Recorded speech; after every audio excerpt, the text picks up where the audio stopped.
When Michael Jackson passed away in 2009, the world mourned the king of pop, but few expected the name hidden inside his final will, Diana Ross. For millions, it was a surprise. To them, Michael and Diana were musical collaborators, perhaps friends. But to those who truly knew him, her name meant something far deeper. It meant trust. It meant history. It meant a bond that had quietly shaped both of their lives.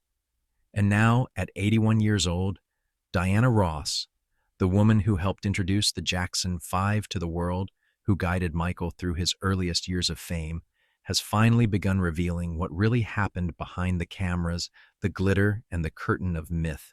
For decades, she stayed silent out of love, but time has given her perspective. These are the 7 secrets she kept, the truths about Michael Jackson that only Diana Ross could tell. 1. The secret in Michael's will. When Michael Jackson's last will and testament was made public, the world fell silent at one revelation. If anything happened to his mother, custody of his 3 children would pass to Diana Ross. It wasn't a casual inclusion or a publicity gesture. This was Michael's private assurance that his family, his children, would be protected by the only person who had ever guided him like a parent. Ross didn't speak about it at first. She didn't seek the spotlight or give emotional interviews, but insiders later recalled that she wept when she learned the news. "He never stopped trusting me," she reportedly told a friend. Even in death, Michael's decision said everything he couldn't say aloud, that the woman who once showed him how to move, sing, and dream was still the one person he believed would keep his world safe. It was, in many ways, his final love letter to the woman who helped shape him. 2. Their hidden emotional bond. Diana and Michael's relationship began in studios full of laughter and music, but behind the songs lay something more tender and fragile. When Michael was still a boy, Diana saw in him a spark that was both brilliant and dangerous. "He had too much emotion for his age," she once reflected. "He could feel everything in a room, even the pain." In private, they were inseparable. She invited him into her home, cooked for him, introduced him to the world of show business with warmth and discipline. As Michael's fame exploded, he continued to call her, sometimes late at night. When he couldn't sleep, he confided in her about things he couldn't share with anyone else, his fear of losing himself, the loneliness that haunted him even in crowded rooms, and the constant ache for normalcy. She was his anchor, one family friend recalled. He could be surrounded by millions, but Diana was the only person who made him feel grounded. To the world, she was his idol, but in truth, she became the sister, mother, and mentor he never had. If you're captivated by this story so far, take a moment to subscribe.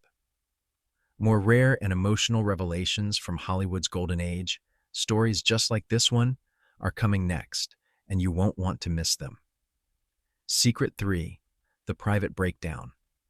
She witnessed, behind the moonwalk and the blinding fame, there was a side of Michael Jackson few ever saw, the fragile artist on the edge of collapse.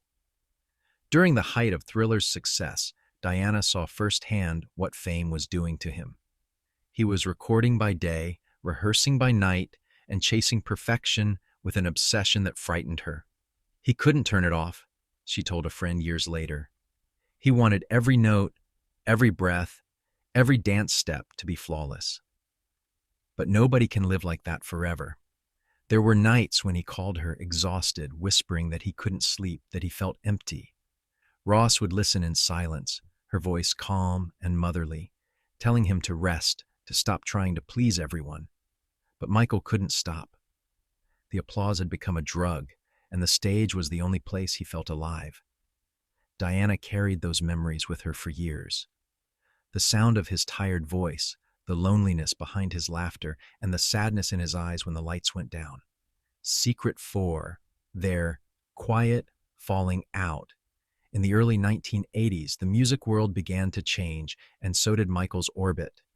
As he entered a new creative partnership with Quincy Jones, Diana found herself watching from afar.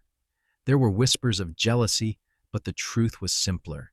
She missed him.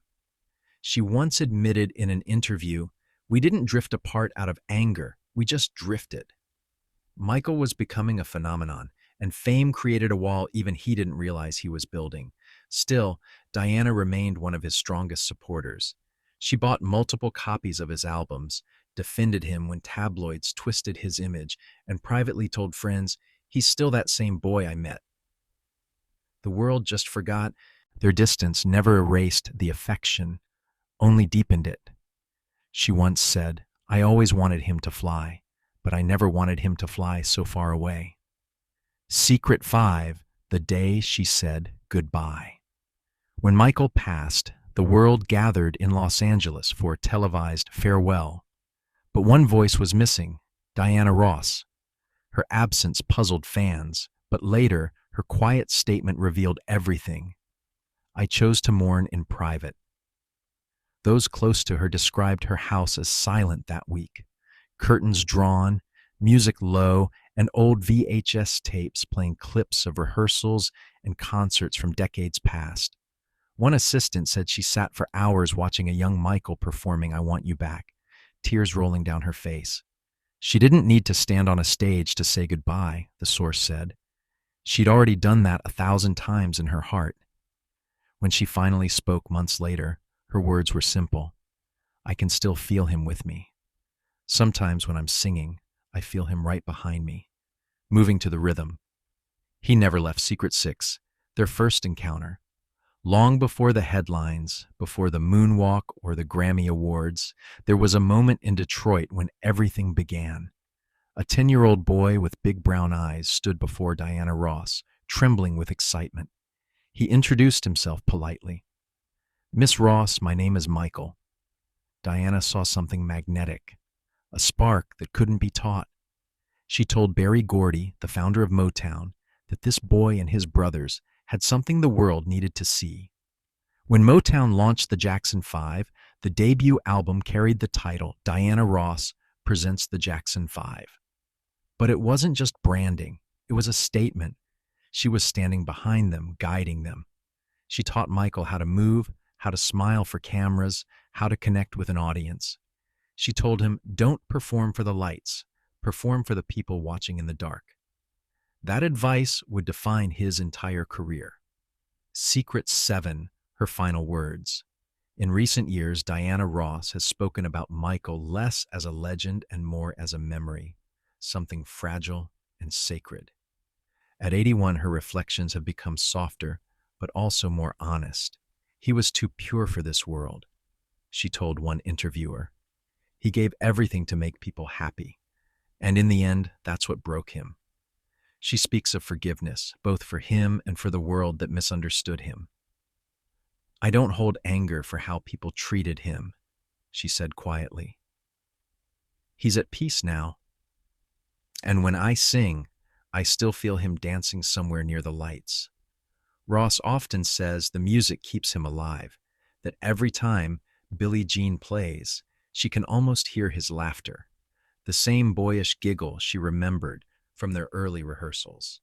And perhaps that's why she finally chose to speak, not to expose scandal or mystery, but to remind the world of something deeper: love, loyalty, and the bond between two souls who found each other long before the fame. Diana Ross never needed to sensationalize her friendship with Michael Jackson. She didn't chase headlines or retell memories for attention. She simply carried his story, quietly, respectfully, lovingly. And when she finally decided to speak, she didn't reveal gossip, she revealed humanity. Her words remind us that behind the glitter and the genius was a bond rooted in empathy, one artist helping another survive a life too bright for either of them to truly escape. Even now, when she steps onto the stage, she still leaves a small pause before her first note. A moment, she said, is for him, for the boy who called her Miss Ross, for the young dreamer who never stopped dancing, for the king of pop, who was once just a child looking up at his hero and found family instead. If you enjoyed this story, don't forget to subscribe for more untold Hollywood secrets.